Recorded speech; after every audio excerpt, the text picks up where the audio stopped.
I am Dr. Lalaram Yadav, Assistant Professor, Biyani Group of Colleges.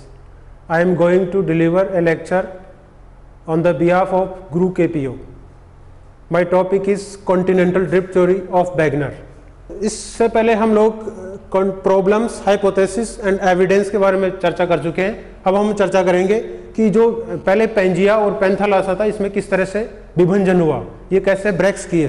तो सबसे पहले Carboniferous काल में, कार्बोनिफेरस इरा में जो पेंजिया था उसका दो भागों में डिवाइडेशन हुआ. एक जो उत्तरी भाग था उसको लोरेशिया कहा गया और जो दक्षिणी भाग था उसको गोंडवाना लैंड कहा गया. फिर आगे जाके जुरासिक इरा में फिर इनमें विभाजन हुआ. लोरेशिया वाला भाग है वो टूटकर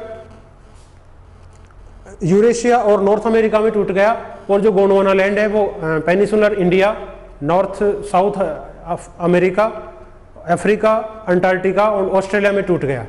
इसके बाद में ये बताया गया कि ये जो ड्रिफ्ट है वो ड्रिफ्ट है और ये इनका टूटना कैसे संभव हुआ. तो उन्होंने बताया कि जो buoyancy force and gravitational force है उसकी वजह से कॉन्टिनेंट्स में इक्वेटर की तरफ मूवमेंट हुआ, यानी जो कॉन्टिनेंटल पार्ट्स थे उनमें विषुवत रेखा की तरफ मूवमेंट शुरू हुआ.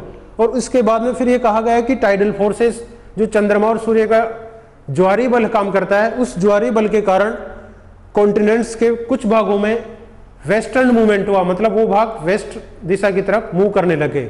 इस तरह के मूव करने वाले हम जैसे कि बॉयंसी फोर्स और ग्रेविटेशनल फोर्स के कारण अधिकतर जो कॉन्टिनेंट्स है वो विषुवत रेखा के करीब आने लगे और टाइडल फोर्सेस के कारण उत्तरी अमेरिका और दक्षिणी अमेरिका पश्चिम की तरफ प्रवाह करने लगा.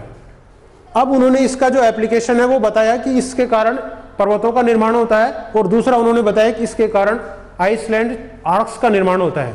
उन्होंने बताया कि सियाल जो भाग है वो सीमा के ऊपर तैरता है, लेकिन जहां पर इसमें रुकावट आती है वहां पर वो जो चट्टानें हैं वो आपस में फोल्ड होकर फोल्डेड माउंटेन्स का निर्माण करती है. दूसरा उन्होंने बताया कि जो जब कॉन्टिनेंट्स मूव करते हैं तो उनमें कुछ छोटे छोटे पार्ट्स होते हैं जो उन बड़े पार्ट्स का साथ नहीं दे पाते हैं और जो पार्ट छूट गए उनके लिए बताया कि उसके कारण आइसलैंड आर्क्स का निर्माण होता है. लेकिन यहाँ पर हम इस पूरी थ्योरी का अगर क्रिटिकल एनालिसिस करें तो हमें इसमें तीन मुख्य कमियां नजर आती है, तीन ड्रॉबैक्स इसमें नजर आते हैं. पहला इन्होंने बताया था कि सियाल वाला पार्ट है वो सीमा के ऊपर तैरता है और तब दूसरा उन्होंने जब माउंटेन बिल्डिंग की बात की तो ये कहा कि जब सीमा के ऊपर सियाल तैरता है तो जहां पर भी रुकावट आती है वहां पर पर्वतों का निर्माण होता है. एक ही जगह इन्होंने दो कॉन्ट्राडिक्टरी बातें कही. एक जगह बोला है कि सियाल सीमा पर तैरता है और दूसरा बोला है कि सियाल के रुकावट के कारण माउंटेन्स का निर्माण होता है. दूसरा इनका जो क्रिटिकल एनालिसिस है कि इनके जो फोर्सेज इन्होंने एजम्प्ट किए कि एक तो टाइडल फोर्स और दूसरा इन्होंने बॉयंसी फोर्स और ग्रेविटेशनल फोर्स की बात कही थी, मतलब तैराव वाला बल और गुरुत्व बल की बात कही थी. और दूसरा जो वेस्टर्न मूवमेंट के लिए जिस फोर्स को बताया गया वो था टाइडल फोर्सेज. ये फोर्स इनसफिशिएंट पाए गए. अगर आज की तारीख में इन फोर्स जो आज के टाइम में जितना फोर्स ये काम कर रहा है उसको देखा जाए तो उस तरह के मूवमेंट के लिए 9 × 10⁻10 गुणा इतना मल्टीप्लाई फोर्स अधिक होना चाहिए.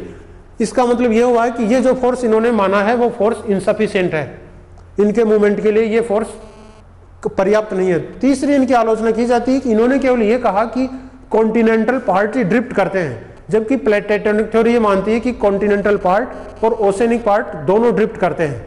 इस तरह से इनका जो सिद्धांत था उसमें ये तीन कमियां बताई गई, लेकिन ये माना गया कि इस सिद्धांत ने ही प्लेट टेक्टोनिक थ्योरी जो आज के टाइम में सबसे साइंटिफिक थ्योरी है उसका वैज्ञानिक आधार है.